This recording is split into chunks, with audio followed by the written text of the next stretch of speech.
Hey everyone, before we get into the podcast, we want to announce some updates with our Power Monkey courses leading into 2022. We are excited about continuing to offer our gymnastics and weightlifting combo courses, 1 and 2 day offerings. If you go to powermonkeyfitness.com, search under the events tab, you'll be able to see what we already have on the agenda for 2022. We will be expanding into kettlebell offerings as well. Those are already up on the site too. If you're looking to host one yourself, please contact us at info@powermonkeyfitness.com and we'll get one of the courses out your way if one's not already on the agenda. Come hang out with us, learn some technical expertise when it comes to weightlifting, gymnastics, and now kettlebell. Hopefully see you soon. Welcome to the Power Monkey Podcast, where we chat with the best in the world about what they do. I'm your host, Dave Durante, with my co-host, Chad Vaughn, and on today's episode, we have superstar Jason Khalipa.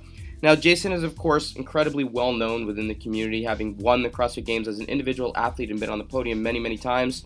He's also been part of some of the most successful teams within the community, but I think more importantly, Jason has become one of the more successful business owners that we have within the community, and we talk a little bit about that, what it's like to run NC Fit, what type of coaching style and type of coach he looks for within his community, and what that culture looks like within his gym. What are the things that he's pursuing now, jumping into a little bit more jiu-jitsu and some other things that have taken over his time since leaving the competitive realm of CrossFit. Jason is incredibly insightful in so many ways. I look up to him as a business owner and someone that's making strides for other people looking to do something successful in this fitness space. We hope you guys enjoy this one, and hopefully we'll have Jason back on in the future.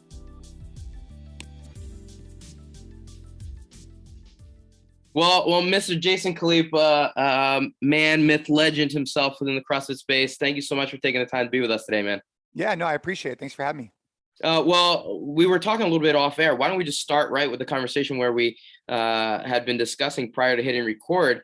You were bringing up, you talked about your busy morning, doing some jiu-jitsu, spending some time with your kids, doing some other podcasting. Very busy morning for you, as I might imagine, with all the things you have, all the irons you have in the fire. You were talking specifically about some things you got going on in the jiu-jitsu world and potentially having something like combat sports within the CrossFit space. What do you think about something like that? Yeah, so actually, Jordan, the way the conversation got brought up is Jordan had mentioned that one of his athletes at the gym was wearing a rash guard that I did as a collaboration with a company called Shoyu Roll. So Shoyu Roll in the jiu-jitsu space is they're a higher end gi and just rash guard short uniform for jiu-jitsu company. And we did a collaboration with them for Pediatric Cancer Awareness Month, which was in September. It was just like a one-time run. It had a gold ribbon on the front, had NC Fit. It was pretty cool. And so we were talking about jiu-jitsu, and I think a topic that should get brought up, because you were mentioning at the Power Monkey camps how more and more people are interested in kind of rolling or that. I think it's a really interesting topic of, should combat sports of any type, and I'm biased towards jiu-jitsu, but I also like wrestling and whatever, should that be involved in the test of fitness? I think it's worth discussing, because they test throwing, they test lifting, they test running, they test biking, they test all kinds of stuff, but yet somehow these combat sports get left out as like an outsider. Now it's interesting because it did get brought up a couple times over our last couple of podcasts. We had Meg Reardon on, who's been doing a lot of stuff with Spartan races, and she had gone to one with Christian Harris, and that was actually part of one of the events. They had to do kind of like a sumo type of an event where you had to push the person out of the circle, get him to the ground. And then we were talking one of the pan chicks, and they were talking about potentially having something like that in one of the events. How would you envision that potentially being possible, where obviously weight and size is such a factor in terms of where people's strengths and weaknesses are within the CrossFit space? Do you envision a way where this could kind of have an equal playing field?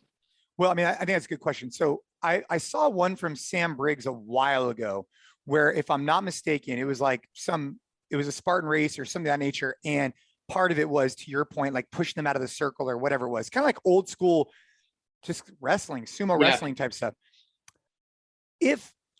First off, I think the idea of incorporating combat sports doesn't have to be pigeonholed into this idea of wrestling or jiu-jitsu or boxing or MMA. I think it could be anything. but it probably wouldn't be striking and kicking. So it could be anything, but I think you should probably stay away from like the Muay Thais and the Sanshos and Chinese kickboxing of the world, because someone could really, I mean, just, it would not be good. But to your point about weight classes, you know, and obviously Chad knows this more than all of us. I mean, you know, in gymnastics, or actually this is a good analogy, in Olympic weightlifting, there's weight classes. In gymnastics, as far as I'm concerned, there is not weight classes, right? No. And in CrossFit Games, there isn't weight classes. So if you're a smaller person, there's probably events that favor you more in the CrossFit Games. If you're a larger person, there's probably events that favor you more. And if there was a combat sport of, let's just say, wrestling, I mean, the cards are going to fall where they're going to fall, and you should be prepared for that. It's kind of like the theory. You know, like if you're a small guy, handstand push-ups probably pretty easy. But if you're a big guy that's 6'5", that's a lot longer range of motion, a lot tougher. But if you give an assault bike, it's probably the opposite way around. Interesting. Chad, what do you think about something like that? Well, I mean, just to go back to gymnastics, I would say there is a weight class. There's one weight class. It's like 100 pounds or something like that, I think is the weight class. That's right around there. Yeah. So it's pretty even. You guys could all compete in the same weight class if you transfer to weightlifting or CrossFit. But yeah, no, that's interesting. I think if something like that was brought into the CrossFit Games or some sort of fitness test, and it is happening now. So I think we're going to see how that plays out and how that works. And I think you're right, Jason. If you're going to bring it in, you got to treat it like everything else. The bigger guys just might have an advantage. That being said, there might be a smaller guy or a smaller girl that ends up winning it all. You know, if you're short and stout and you can't be taken down, I mean, there's an advantage to that too. But also if you have the technique, right? If you spend time, like you're saying, Jay, you've been doing jiu-jitsu for years, and if you know the moves and you're able to actually handle yourself in those situations, you have a leg up on somebody who's even more sizable than you. Yeah, and I actually think there's a strong debate for any of these. So like take, for example, the muscle up. You could have a super strong person. I mean, for you in your sport, Dave, the muscle up is just the way you get up onto the rings. But in CrossFit, it's a pretty big accomplishment. But you know, you can have someone with great size and strength, but if they don't know the technique behind it, they're not gonna be able to get that task. Same thing goes for swimming. Same thing goes for a bunch of stuff. The more technical you become, the more proficient you are. I mean, Olympic lifting is obviously a great example. But that same thing carries over into combat sports extremely well. In particular, wrestling, jiu-jitsu. If you know how to utilize an opponent's weight, I mean, you could find a smaller person, definitely. I mean, I've watched, 130-pound females just make 220-pound males just look foolish. And it's because they know what they're doing. And so that could happen at the games. Yeah, it would be super interesting. I would see what kind of pushback you get from the little people out there, but it would be really interesting to see someone like you against the Dan Bailey. How do you think that would go? I mean, I think that being trained makes a big difference, right? Sure. I mean, you look at Chris Spieler; he wrestled forever. Yeah, and I would venture to say that if he went up against most people, even bigger, he would probably be able to control them because he knows what he's doing. He'd be able to, move in on a single leg or double leg or whatever it is. And before they even knew it, they were on their back. That's it. I know Jordan and Jason Leiden and Martones and the rest of those that are always rolling at camp have been pushing to have a station of jiu-jitsu at camp for a while now. We might have to start to make that a reality. So yeah, let me know. I'd be interested in seeing how that goes. Yeah, we've been trying to get you out to camp for a while now. Maybe this will be the impetus to kind of push it over the edge, get you there. Yeah. It takes jiu-jitsu to get him out there, not CrossFit. He's not going to do it for CrossFit. That's right. Well, speaking of you as an athlete, and obviously I think most of the CrossFit world knows you for your incredible accomplishments within the CrossFit space. But for me, one of the things that really stands out is how successful you've been as a businessman, not only post competitive world, but during your competitive years. And it's something that really is a standout because it almost never happens this way. We talk about this a lot within our individual sports as well, how difficult it is to transition from being an elite athlete into the next phase of your life, because as an athlete, you're mostly defined by your athletic achievements. And you wake up every day, you're training 8 hours a day. It's difficult to have something else to balance out what you're trying to do to achieve your highest goals. How were you able to do that?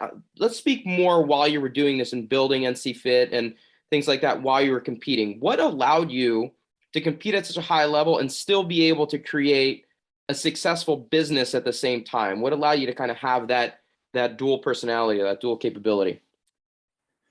I'd have to say it was probably attributed to three things. The first one I'd say is having really strong mentors when I was growing up, and understanding that I wanted to treat our business like a business and not a hobby. So that was probably the first, like the mindset of opening the business was that it was a business. It was not a hobby for me. I wanted to build this into something special.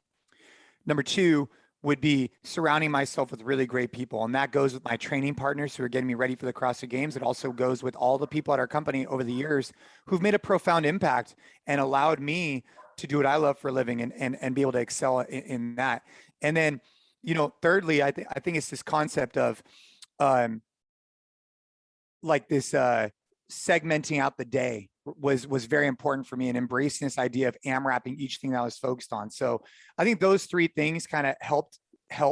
The first one was, I started in the gym business when I was 15 years old at the front desk of a health club.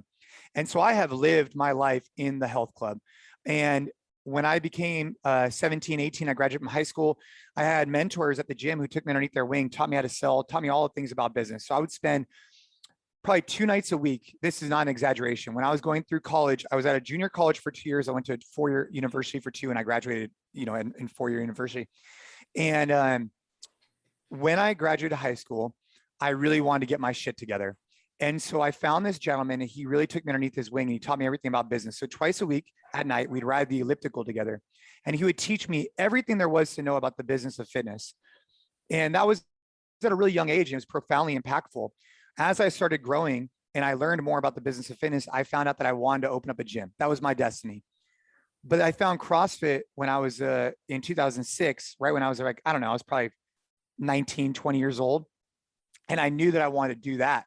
And so combining like my passion and that love for coaching and excellence, et cetera, with the background of the business, I think was a good cornerstone to start with. So this one particular mentor of yours, what was his role? And is this somebody that you actually continue to lean on in terms of a mentor moving forward? Yeah. So, his role in the beginning was just, we were actually going to start a gym together. And then when I found out that I really wanted to pursue CrossFit, I realized that I could maybe bootstrap it myself and kind of keep it more in a warehouse and it didn't need the external funding. But we still talk on a regular basis. He's definitely still a mentor, but I think that was the big difference, is that when I got into CrossFit, there was no money in CrossFit. So I got into CrossFit because I wanted to go, change people's lives, and I started a business. But when I started competing, I won the CrossFit Games and opened a gym right at the same time. My first sponsorship was like, I won the games. It was like $1,200. My first sponsorship was like a free rower. It wasn't enough. And so you really had to you didn't have a option to focus only on the sport, because the sport couldn't sustain itself that much for you.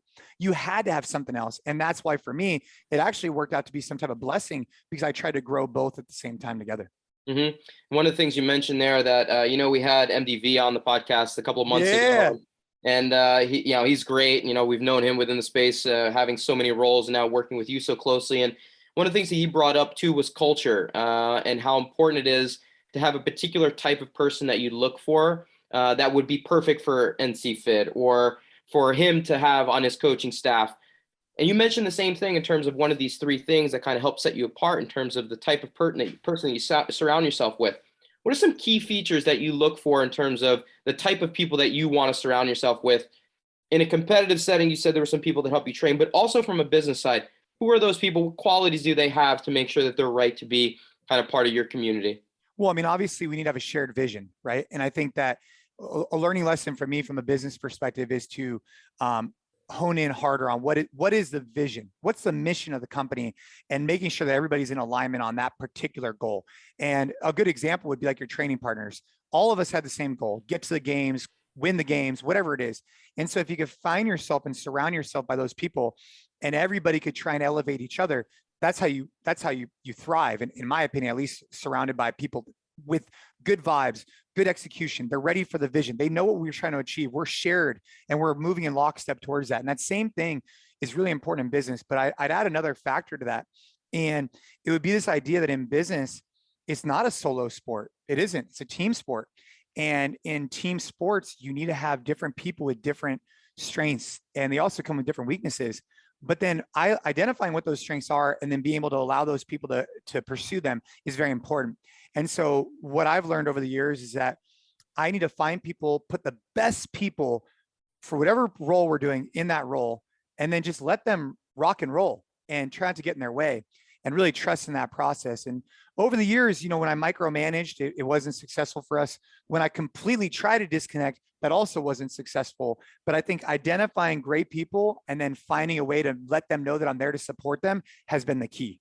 That's super interesting. And for you personally, you know, you've been a coach, you've been an athlete, you've been an administrator.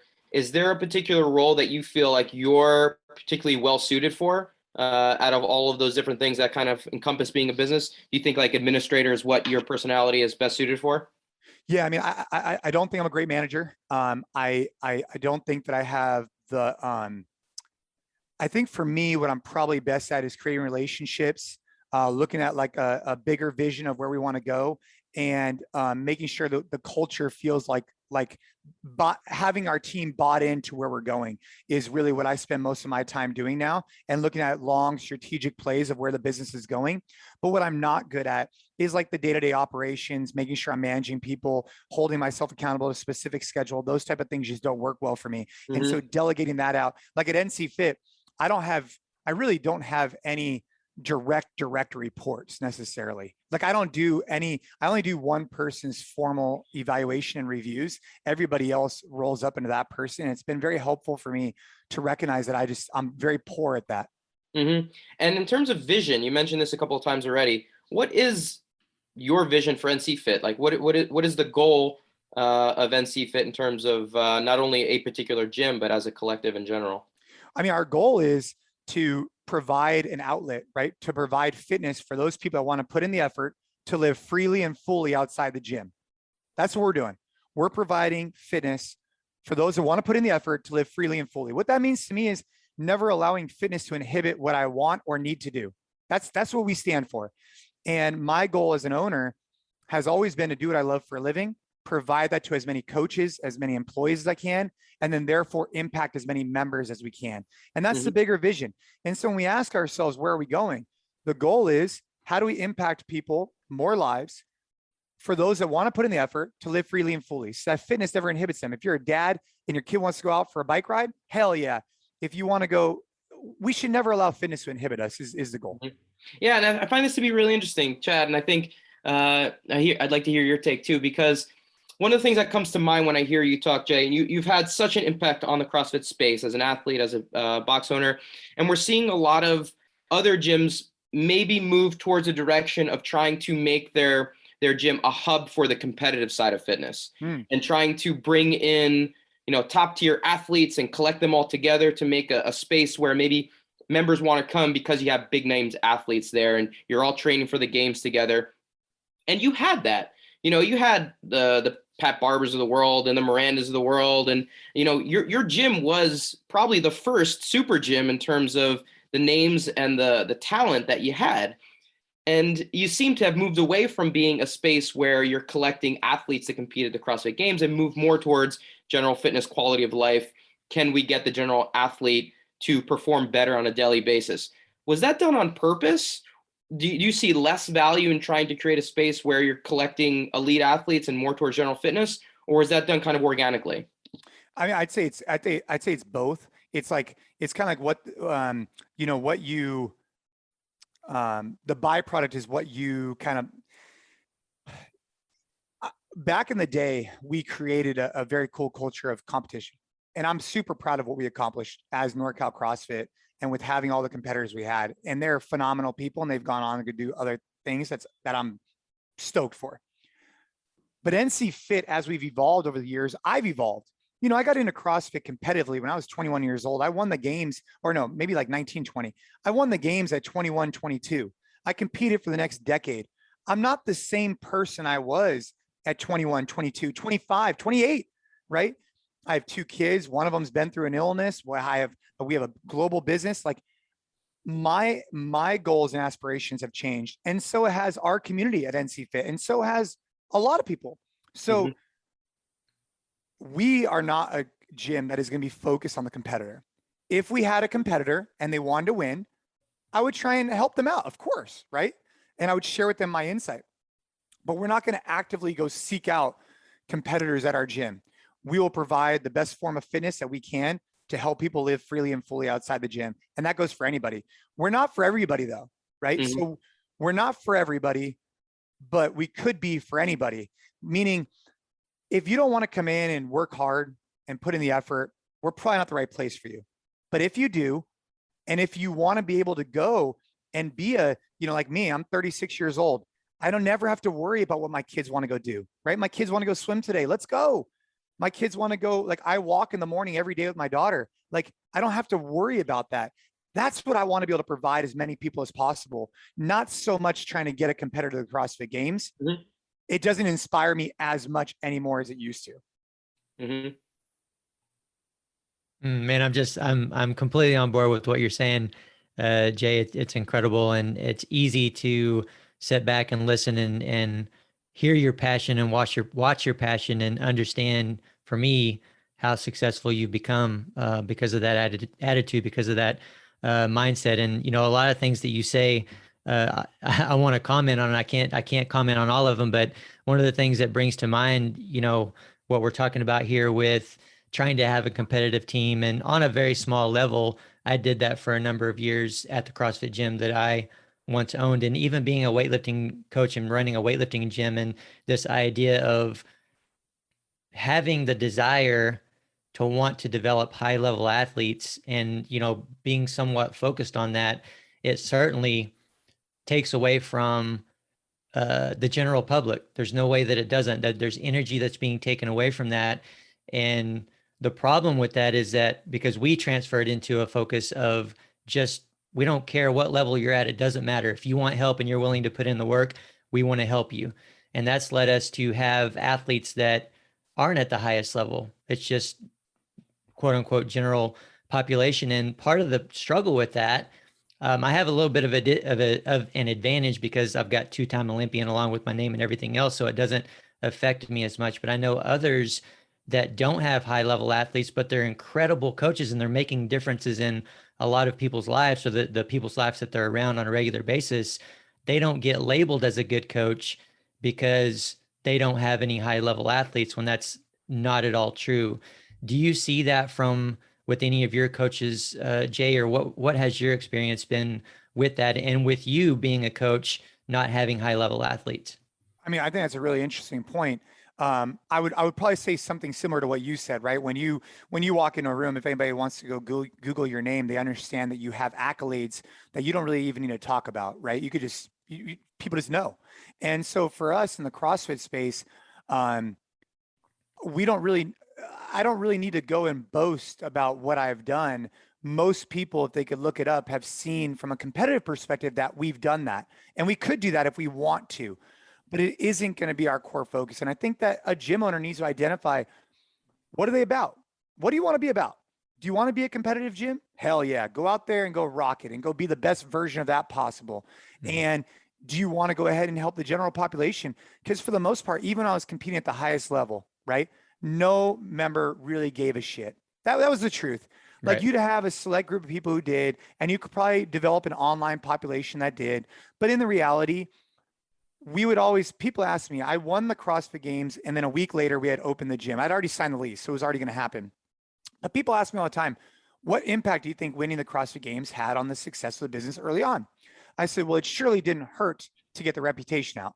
Of course, there's no doubt. But if someone came in for their first experience and I was an asshole or didn't provide them value in my approach and the way that I treated them, it doesn't matter what accolade I have attached to my name. It matters what impact can I have on them. And so as a coach out there, I would worry less about what byproducts you're creating from a high level competitor perspective and worry more about how do you give this person right here, right now, the best hour you could possibly give So when they walk away, you're renewing them as a client every single minute, every single hour is what I think about. And if you could do that and make results on people, you'll have a thriving, successful business. Or you could be the opposite. You could be someone who purely focuses on the competitor and treats these other people not as good because they're not competitors. And you'll probably find out over time, you won't have as successful of a business. It won't work out that way, in my opinion. Yeah, and I do think there's a lot of pros and cons to having the name and having the accomplishments behind you. On one hand, I think you're going to be immediately seen as having knowledge and being a good coach, whether you are or not. On the other hand, there's a big intimidation factor. I feel like, as not so much as a coach, but more so as owning a gym and running a business, that having the title of two-time Olympian behind my name was maybe more of a hindrance than it was helpful. Did you see that with yourself at all? I wouldn't say I necessarily saw that, because as soon as people would meet me and I shook their hand, they could realize that I was more than the athlete, and I'm really here trying to impact their life. And so I think that it goes in there's so many ways you could take this conversation, but if there's a coach out there listening and they think that they have to go compete at the high level of CrossFit or Olympic lifting or whatever it may be to be legitimate, I think there's a lot of people that have accomplished a lot in sports that aren't great coaches. I think there's a lot of people that haven't accomplished a lot in sports that are great coaches. It goes both ways, right? I'm sure you've seen this in your career, and so has Dave. I think ultimately, what we should be focused on as a business owner and as a coach is, one interaction, one engagement, one member at a time, providing them the best experience, because it could be the last time you ever see them. That since day one has been my focus and our coach's focus. And I think that's a great way to be, regardless of the accolades that either person has. I think if you take that approach, it surely helps if you probably have accolades, because you maybe could be more comfortable in your own skin, but it isn't necessary. But I haven't seen it as a hindrance necessarily. I find that to be pretty interesting. It actually falls in line very well with the response that we got from MDV with the same question about what is the qualities that you look for in a good coach. Is it high success and a resume that reads like what Chad's talking about, Olympian and national champion, all these other things, and not necessarily, right? And I think this fits into what we look for from a staff in Power Monkey as well. It's connection. It's being able to treat every person, no matter what their skill level is, like they're the only person around. Like, you really give a shit about them and you care about them beyond what their physical capabilities are. And I think that's such an important piece to just saying, hey, I'm a person, you're a person, we want to see you get better. We're here, no matter what your skill level is at, to make sure that you leave here just a little bit better physically and hopefully mentally, emotionally too. That's it. No, that absolutely. That's it. Enough said there for sure. And, one of the things that I wanted to go back to, again, you said too many good things, Jay, and I'm not going to be able to get to all of them, but you talked about opening a gym at the same time, or just right after you won the CrossFit Games, you're opening a gym. So you're doing both of them together, and you saw that as a blessing. And we've talked about that's actually quite a bit on the podcast here lately and through the last couple of years, many, many times. But this idea of having a beneficial distraction in your life. So I feel like you're basically saying that, as an athlete, owning a gym and putting all that together was a beneficial distraction for you. And now let's take this to the last handful of years, where more and more athletes are able to do nothing except for train and be, full-time athlete, which I was personally never able to do. So I'm curious to see how I would react with that. But do you think that these athletes are creating or living in a little bit of a disadvantage if they're doing nothing but living and dying training in CrossFit? I mean, that's a good question. I think that CrossFit is a very unique sport. And the reason why I say that is, for you, Chad, or you, Dave wanted to be really good at gymnastics. And he had a variety of different events within gymnastics that he had to be good at. You have tumbling, you have bar, whatever. And that in itself is a lot. Then you have Olympic lifting. There's 2 lifts, and you want to be good at both of them, of course. And there's supplemental lifts you do to get better at the 2 of them. But there's weightlifting, Olympic weightlifting, and then there's gymnastics. one of the things I think is really interesting about CrossFit is that you're not going to get the highest level Olympic lifter guy, and you're not going to get the best gymnastics guy. But these people need to train all these modalities. And so it requires a shitload of time, especially now as the sport has progressed. Think about that. I mean, if you're getting ready for the CrossFit Games, you need to run, bike, swim, lift, gymnastics, odd object, you name it. There's strongman. There's so many factors, right? And so the time commitment is substantial. So imagine the time commitment required for, let's just say, gymnastics or Olympic lifting. Well, that's a piece. Now, granted, all I'm saying is, yes, you are more essentially focused on those particular things.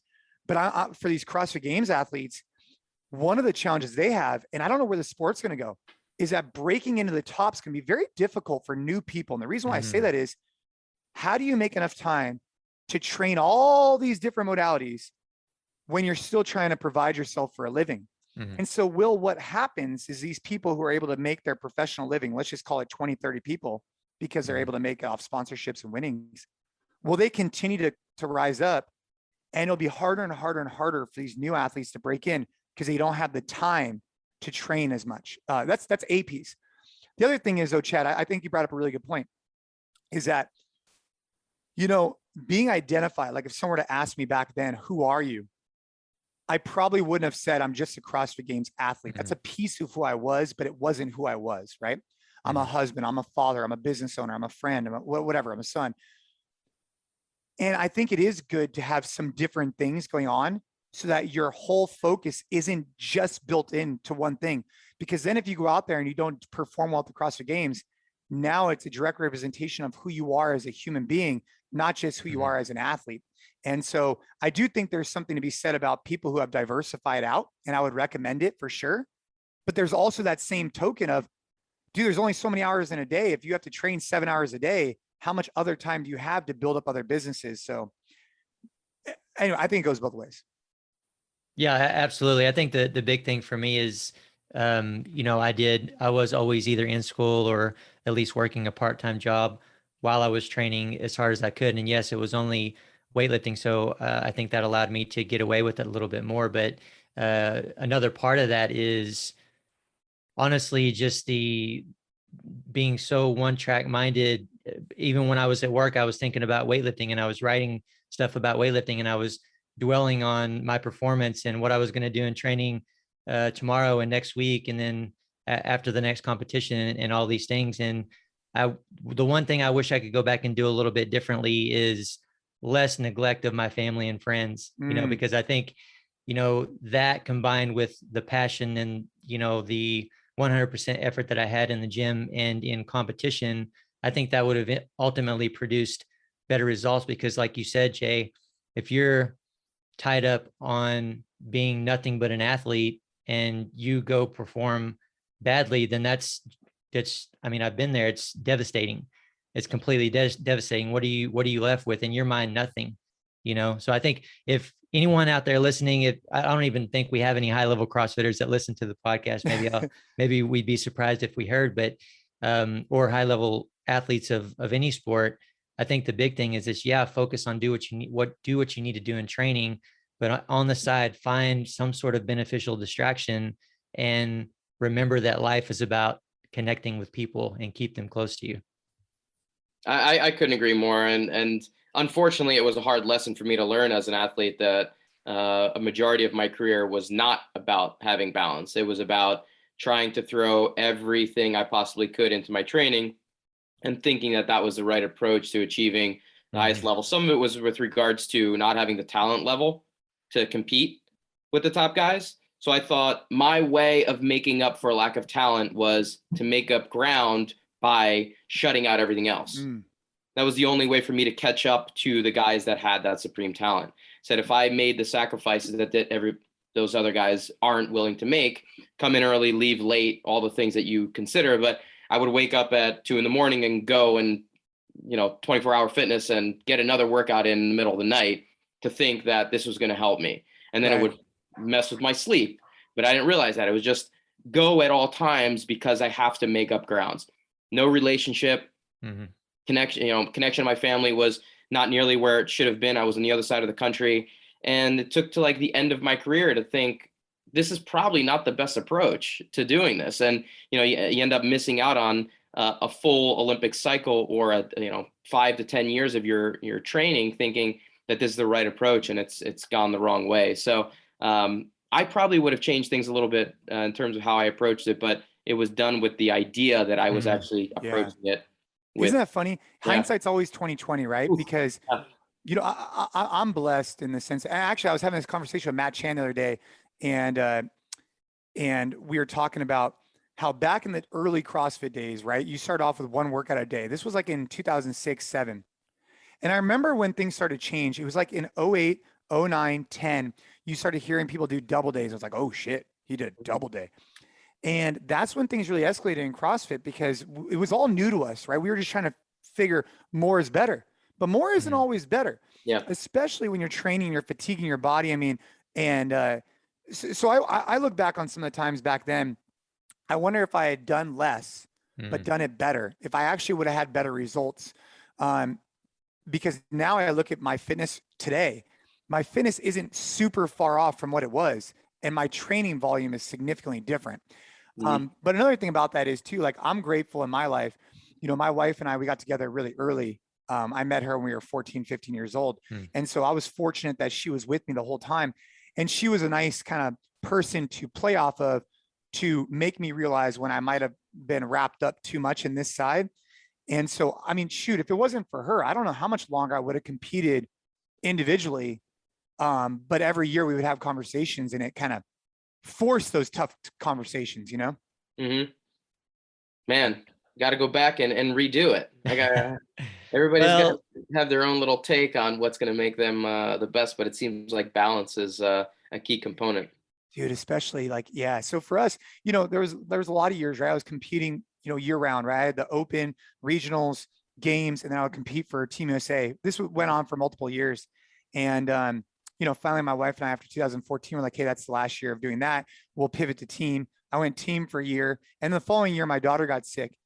And I do wonder if my daughter hadn't gotten sick, how long I could have gone competing as a team. But life has a weird way of kind of opening your eyes to different things and providing you perspective. And so that provided me perspective, and I pivoted out of the sport. But athletics is a really unique thing because especially when you're competing at a high level, you don't know when to stop. It's tough. Yeah. Now, go ahead, Chad. I was just going to say, yes, it is very tough. And in the end, I say things that I would go back and do differently. But at this point, I really don't think I would want things to be any different. It all led me to where I am today and who I am today and all that stuff. And, like you were talking about, Jason, as well, is that you can do way less than you used to, and you're still at a relatively high fitness level. So if you would have done less more, would you've gotten more out of yourself? And that's something that I think about with myself all the time, because after the 2008 Olympics, I took 6 months out of the gym, didn't touch a barbell, didn't do anything, but honestly drink beer, throughout the day on a lot of days during the week and just get away. And then when I came back to it, over the course of the next year and a half, when I got back into the gym, I took myself back up to about 95% of what I was before on only 3 days a week. Whereas before I was doing 9 workouts a week, and then I upped it 1 day a week for the next 6 months or so. And I ended up lifting more than I ever had at the age of 31. And so one thing that I'm always wondering about is that, was I able to accomplish that on minimal training or a lot less training, because I had ran myself into the ground for so many years and I was accustomed to a high volume level. So that allowed me to do almost whatever I wanted in 3 or 4 days and benefit from it and get stronger and better from it? Or should I have started out with 3 or 4 days and stayed there my entire career? So for you, Jason, do you think that you're at such a high fitness level now on minimal training because of the large volume that you did before? Yeah, I mean, so I should kind of clarify. When I was really training, I would have a morning, afternoon, and evening session. So my morning session would be like aggressive fasted cardio. My afternoon session would be like 2 hours, like traditional CrossFit, couplets, triplets, lifting, you name it. And then the evening would be stamina building work. So think about that as like an EMOM of 20 minutes of 10 strict pull-ups every minute on the minute, an EMOM of, air squats to build up leg stamina. I would do a lot of stamina building work, cardio in the morning, and then midday would be like more traditional. Today, the way my training looks like is I go into our gyms and I take a class pretty much every day at NC Fit, or I'll do one of our workouts off our app. So that's pretty much daily. And then in addition, on most days, 3 days a week, I'll add in jiu-jitsu. So I'm still training a lot, and I walk in the mornings with my daughter. So it is kind of weird but my intensity level isn't as high. So I'll go in, I'll take class, I'll bro out, I'll have a great time. But my total training volume is probably like, let's just say 30 minutes of like actual like hard training. But I start the mornings off every day with a walk with my daughter, either weighted or not. And then I add in jiu-jitsu 3 days a week. So I'm still training a decent amount, but not nearly as much as I used to. I don't know, Chad. It's a really good question. If all the bulk of work back then, I will say this. I do think an area that maybe some athletes don't take into consideration enough, and I think this is a really cool topic, is the difference between like training from a technique perspective and training from a like stimulus perspective. Yep. So the reason why I could just go pick up a barbell and go snatch whatever right now is because I spent years and years and years developing the snatch. Or the reason why I could still walk on my hands almost, pretty far is because for years I walked on my hands. I practiced that. So I wonder if I had just practiced the skills more and spent less time putting them into action of like aggressive training, but just practice to develop proficiency, like keeping my hips up in swimming. If that actually would have been the key, practice technique, reduce total volume, and maybe in the long run, it would have actually paid off better for me. I don't think it's get us to deny that, right? I mean, that's basically how we approach everything. I love that idea. I think there's a lot of longevity of equating to that kind of mentality. Well, I was looking at jiu-jitsu as an example, right? I think like capacity comes from competency, right? So competency in a movement comes from like duration of time spent performing it is what I've experienced, right? Whether you talk about shooting, you talk about anything, right? Competency, like your ability to perform it, comes from just like time. If you look like Malcolm Gladwell's 10,000 hours, I mean, it just takes time to learn these skills and become an expert at them.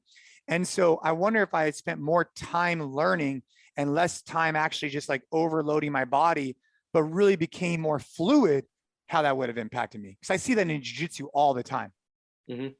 Well, you think about a young kid. I mean, kids are different. This may not even be a good comparison, but my daughter who's 12, for example, and some of her friends that are of the same age that have been in weightlifting class for a number of years now, their weights, I mean, are only just now beginning to be tested and pushed a little bit.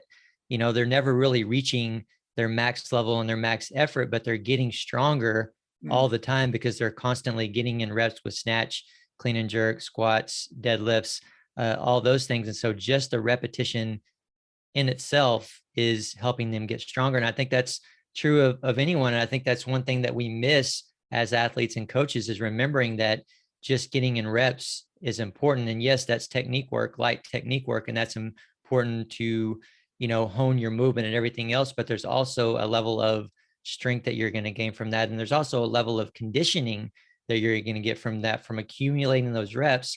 Once I do go heavy, I'm going to be able to recover from that better because I've put in a lot of repetitions. And it really reminds me of what we heard Henshaw talk about not too long ago. I think it was on this podcast. I don't know. We hear Henshaw talk a lot, so I can't remember where he said it, but he was talking about most of his training is just getting in repetition, and it's less testing and less intensity. It's just running, getting in those miles and collecting those miles. And speaking of Chris, I did want to bring him up, Jason, because I know you worked with him a lot, and because he tells stories about you so much. Almost every time. I'm going to see him today, actually. Yeah, he's got a Jason Khalipa story for us every single time we see him, I think. But you spent a lot of time working with him, and Chris is someone that's incredibly talented and gifted to me as a coach, and he reminds us about how gifted he is physically all the time as well. He was born with some sort of strange abnormality that allows him to bring, something crazy, but I don't even know if it's made up or what. But, I wonder from Chris, with the time that you spent with him, what were one or the two most impactful things that you learned from him with your time with him? I mean, I think obviously pacing, of course, right? And looking at a track from a different vantage point. I used to look at a track as 400 meters, and then he started teaching me how to look at it from hundreds, 200s, 300s, 400s, breaking down. Let's just say you want to run a 2-minute single lap. Okay, what does that break down? How can you have a watch and hit those paces? And you got to hit them on the dot. That was very profound for me, was learning how to pace effectively. Obviously, running technique was important, but the pacing developed the running technique for me in particular. And just finding his love for endurance, I think, was something that I really captivated me. Was that as a coach, I think Hinshaw has probably been one of the best coaches I've ever met. And the reason why he's such a great coach is because he's like super caring and understanding. He's very qualified at what he's doing. And for me, he used to do the workouts with me on a regular basis. And so he became more of like a training partner in some of these settings, which was really great. I mean, we would be doing workouts all the time and he'd be running like backwards. And I'm like, dude, you're such an asshole, cause he's running backward. I'm like really trying my best. And so that was fun because he inspired me. He encouraged me. He educated me. So, I mean, I could go on and on and on about him, but I think pacing was the number one thing he taught me. Well, he told us, I was just going to say, tell Jason, he tells us all the time that he used to body check you all the time. Oh yeah, throwing those elbows. Dude, him and I would be throwing elbows around the corners, and I'm a lot bigger than him, right? Yeah. But man, he, what's funny? I haven't really said this many times, but this is a story that, look, we've had a bunch of different stories on the track, but the one that sucked the most for me, and he wasn't even there really for it, but we used to swim in the ocean before the CrossFit Games. So the way we would look at our calendar, at least I looked at it, was the open, you had an idea of what the events were going to be.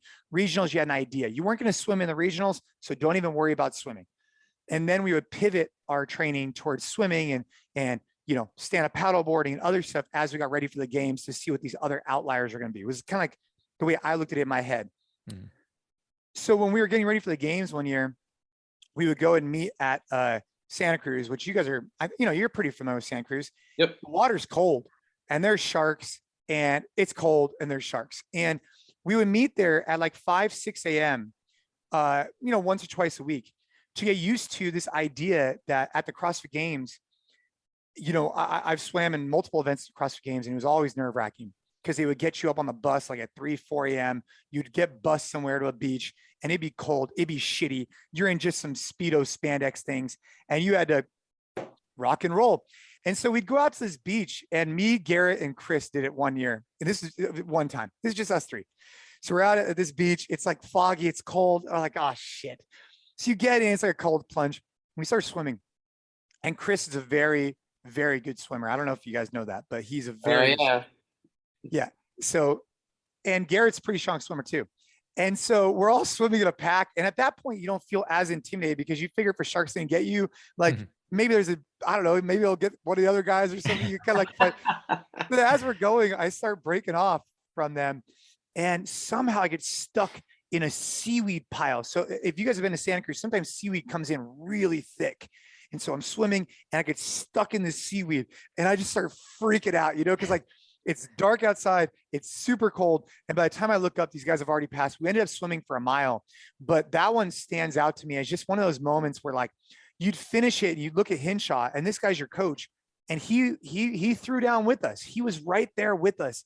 And it was so bad, but yet he made it so fun because he was also prepared to share that suffering with you that you had to earn his respect. But that was one of the crappier moments for me because I honestly thought I was going to get like, because like imagine you're like stuck in the seaweed, you get up and there's no one around and these guys had already passed you way by and now you had to finish the mile swim by yourself. So anyways, testament to Hinshaw.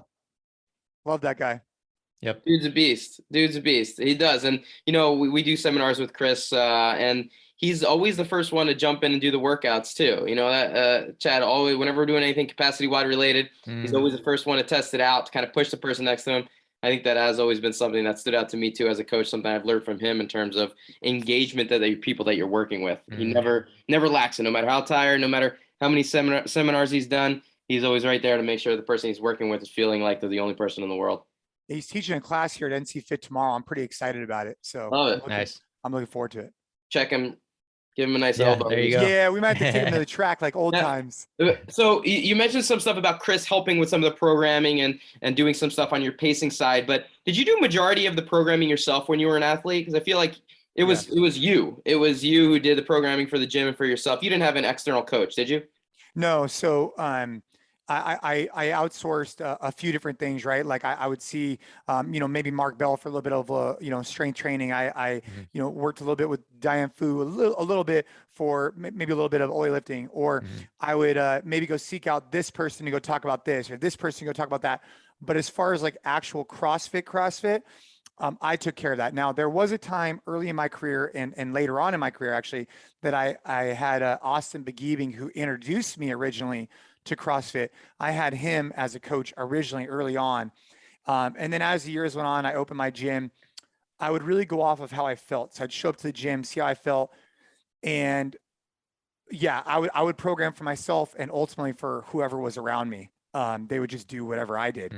And so that happened for a long time. And then, I would just program for myself. And I found it worked well that way, right? Because if I was going to the gym and I was vibing, I felt good that day, man, we're going for PR lifts today, guys. Strap in, let's rock and roll. If maybe I wasn't feeling too great, maybe I was a little bit beat up, I would try and put myself in a position where I could still win, but maybe doing an EMOM or whatever that day, where you still feel like you were getting a win, but you weren't maybe mentally prepared to go in for that PR day. Sometimes I think as a coach, you program these PRs, but maybe just on that day, your athlete's just not really feeling it. Well, for me, I found that it was best to evaluate the way I was feeling. Now, is that the way everybody does it these days? No, but that's what worked for me. Yeah, and I find this to be interesting. One, I think Chad's going to love that because he programmed for himself, and I think he appreciates the same approach. But I had the opportunity to come work with you for a little while on some gymnastic stuff. I remember coming out there, and we got a little workout in, and I'm below level average CrossFitter in my own right. But I remember doing the workout, and there was a program workout. You put it up on the board, and halfway through the workout, you changed it 3 times. It was 3 rounds, and it turned into 6 rounds, turned into 12 rounds, turned into 20 rounds. I have no idea how much work we ended up doing because he kept changing it throughout the entire workout. That seemed like your approach to I'm feeling good. We're going to change it up. CrossFit is about constantly varied. We're going to constantly vary this particular workout in the middle of it. Was that something that you did regularly? All the time. Because even this morning. So this morning I was working out and I was actually training a high level jiu-jitsu guy, and I'm just observing, I'm watching him move. I'm thinking about what he's doing. And I changed it on him 3 times because and I would do the same thing for myself, right? Because I'm trying to get some type of stimulus. So let's just say it was an EMOM, and I thought a good goal was 10 reps of power clean. But I look at him like, nah, man, it's not right. I'm finishing 10 reps in 20 seconds. It's too much rest. It's not hitting the number and so it would always be this constant evaluation and striving to hit the stimulus that I was striving for. And I would clearly acknowledge that with the group, hey guys, what we're fighting for today is this. And then we would just get into it. And once you're vibing, the music's bumping, more times than not, things would change. Right. No one ever really complained. It was just the way what it was. That's the art side of programming, right? That's the artistic side of understanding what your body needs for that particular day, kind of making the adjustments. Maybe you make a workout a little bit easier because you're a little bit more beat up than you anticipated. It's not always about adding on, but that particular day for me was much more than I think I initially anticipated. I'll never forget that workout. I was like, I don't really remember how many rounds we actually did, but it was about 5 times more than was initially written up on the board. Dude, my favorite thing is you'd have guests come in and they would come in for a workout, and they would want to join our crew. We would normally train at 1:30 to 3:30 in between class times. And people would just jump in and they had no idea what they're getting themselves into. We had been training at these volumes for years and they would just get trashed. Yeah. Looking back on it now is probably a little bit irresponsible of me, but they knew what they were getting themselves into. Yeah. Oh yeah. It was fun though. It was a blast. I loved that experience. And just remember, you had Pat Barber on one side, you had Miranda, you had you had, Garrett, everybody was there lined up doing the whole workout together. It was who's who of the CrossFit world at the time, all working out together. You weren't going to say no. You just all did it together, Yeah. And that shared suffering, that camaraderie, I think was really important, in particular, Miranda and Garrett in particular, those two would come to my house like 5, 6 a.m. on a regular basis, and we would just throw down on cardio. I don't like to lift heavy in the mornings. It's just not my thing. Never really has been for some reason. I feel like I need to get primed the motors. But I love doing cardio in the morning. And man, I countless times that shared suffering, that community focus, as much as they thought that I was pushing them, they were pushing me the exact same way, because it created the energy in the room, which was important to me. Absolutely. Well, Jason, hour went by already, and I feel like I got through about half of my questions here. So we definitely got to have a part 2 at some point relatively soon if you'd be up for it. But thank you so much for the time. Before you jump off, are you cool with a couple last minute questions? Do whatever you want. If you want me on again, no problem. I always love talking shop. Absolutely. So first one, what sport or discipline do you prefer, weightlifting or gymnastics? Weightlifting. God damn it. Yes. This is ridiculous. This is like, all right, so I had a nice run prior to the for last like a year, for like an entire year. Yeah, this is turning into the year of Chad all of a sudden. He has like 6 or 7 in a row now. Yeah, it's definitely the what October and November have been my months for sure. So hopefully that'll continue for December. Chad got his induction into the Hall of Fame, weightlifting Hall of Fame announcement, and he hasn't lost one of those questions since. Been on fire ever since then. That's awesome. Yeah, it's all right. Another one for you, Chad. Next I'll question. Take it. Any guests that you think would be great for us to have on the podcast? Anyone that comes to mind? You've had Kelly? Yeah, we have Kelly on a couple times. Yep. Mark Bell? We have not had Mark Bell on yet. Yeah, he's always good. He's awesome. CT Fletcher's kind of cool to talk to. He's cool. He's always cool to talk to. No, I think if you haven't had Mark Bell on, he's always fun to engage with. He's fun. Yeah, love it. Jordan, make a note. There you go. Yeah, Mark would be incredible. We definitely need to. In fact, I'm not sure that we've had a power lifter or a strongman on. So I think those are definitely not yet. A route that we need to. Yeah, we need to head down for sure. Any books you've come across recently that you'd recommend to the listeners? I wrote a book a while ago. I'd obviously recommend it. It's called As Many Reps as Possible. I haven't really talked about it in a while, but I think it's a great book.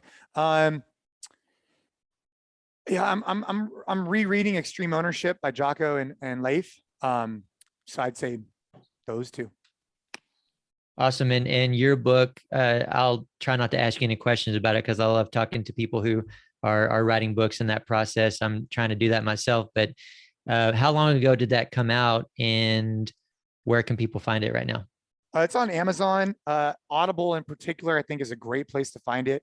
It came out 2019, maybe. I really wrote it because when my daughter was diagnosed with leukemia in 2016, and a lot of things changed for me. And I was grateful that at the time, actually, we were as well positioned to handle her diagnosis as possible. And I wanted to share insight on what helped us get to that point with other people. Really what the book was for me, we donated a lot of money from it, and it was really valuable that way. But the big goal for me was, hey, you never know when life's going to come and kick you in the nuts. Here's a way to develop your relationships, your fitness, and your finances to hopefully that if it does happen, you're best positioned for it. So that's kind of like the theory behind it. Nice. That's incredible. Any visions of writing another book? No, not at this time. I think it was a cool experience. I learned a lot from it. If I could do it over again, I would have changed some stuff. I probably would have gone through a traditional publisher instead of self-publishing. No, I think if there's something I want to write about, I think I will, but for now, nothing comes to mind. That's awesome, man. I'm glad that you kind of got that out of you and you're good to go. You don't have to worry about it anymore. That's good. Man, it's been an absolute pleasure to talk to you. It's been, for me, I don't even remember the last time I saw you or chatted with you at all. It's been many, many years. So it's an absolute pleasure. Hopefully we can get you out to Power Monkey Camp so we can hang out in person a little bit. That'd be incredible. That jiu-jitsu station, right, Dave? That's what's going to happen for sure. Anything you got coming up you want folks to know about? Where can they keep up with you if they're one of the CrossFitters that aren't already following you? Yeah, I mean, I would say obviously, Instagram at Jason Khalipa. I think we have a podcast. It's called Effort Over Everything. We've rebranded a few times. We've pivoted a few times. I think it's finally at a good place that I love it.